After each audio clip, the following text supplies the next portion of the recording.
ପାଟିକୁ ସୁଆଦିଆ ଲାଗୁଥିବା ଗୁପଚୁପ୍ କେମିତି ତିଆରି ହୁଏ ଆପଣ ଜାଣିଛନ୍ତି କି? ନମସ୍କାର ଦର୍ଶକ ବନ୍ଧୁ, ଆଜିକାଲି ଦୁନିଆରେ ଅନେକ ପ୍ରକାର ଖାଇବା ମିଳୁଥିବା ବେଳେ ଲୋକେମାନେ ଗୁପଚୁପ୍ ଖାଇବାକୁ ବହୁତ ପସନ୍ଦ କରିଥାନ୍ତି। ଖଟା ପାଣିକୁ ଗୋଲ ଗୋଲ ଗୁପଚୁପ୍ ପାଟିକୁ ଭାରି ସୁଆଦ ଲାଗେ, କିନ୍ତୁ ଥରେ ନଜର ପକାନ୍ତୁ କେମିତି ଓ କେଉଁଠି ତିଆରି ହେଉଛି ଆପଣଙ୍କ ଅତି ପ୍ରିୟ ଗୁପଚୁପ୍।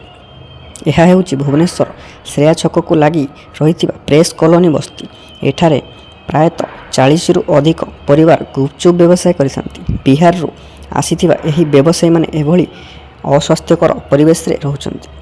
ଗାଧୁଆ ଘରୁ ପାଣି ଆଣି ତେନ୍ତୁଳି ପାଣି ପ୍ରସ୍ତୁତ କରୁଛନ୍ତି। ଏହି ଲୋକମାନେ ଏହି ସ୍ଥାନରେ ପାଦ ରଖିବା ପାଇଁ ଜାଗା ନାହିଁ। ପ୍ରତିଦିନ ଅନେକ ଗୁପଚୁପ୍ ଠେଲା ବାହାରକୁ ଯାଉଛି।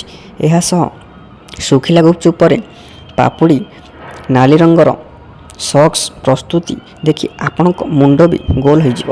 ଏଠି ଟମାଟୋ ସକ୍ସ, ଆଳୁ ଆଉ କର୍ଣ୍ଣଫ୍ଲାୱାର ମିଶି ତିଆରି ହେଉଛି।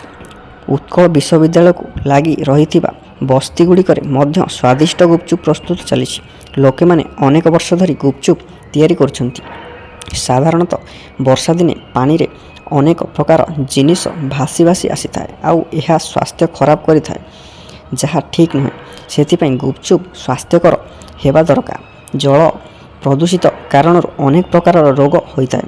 ରାଜ୍ୟରେ ଲୋକମାନେ ହେଉଥିବା ଝାଡ଼ା ବାନ୍ତିର କାରଣ ଜଳ ପ୍ରଦୂଷିତ ବୋଲି ସୂଚନା ମିଳୁଛି। ସେଥିପାଇଁ ରାଜଧାନୀର ବିଭିନ୍ନ ପ୍ରକାରର ଷ୍ଟ୍ରିଟ୍ ଫୁଡ୍ ଏବଂ ହୋଟେଲ ଉପରେ ଚଢ଼ାଉ କରୁଛନ୍ତି ଖାଦ୍ୟ ସୁରକ୍ଷା ଅଧିକାରୀ।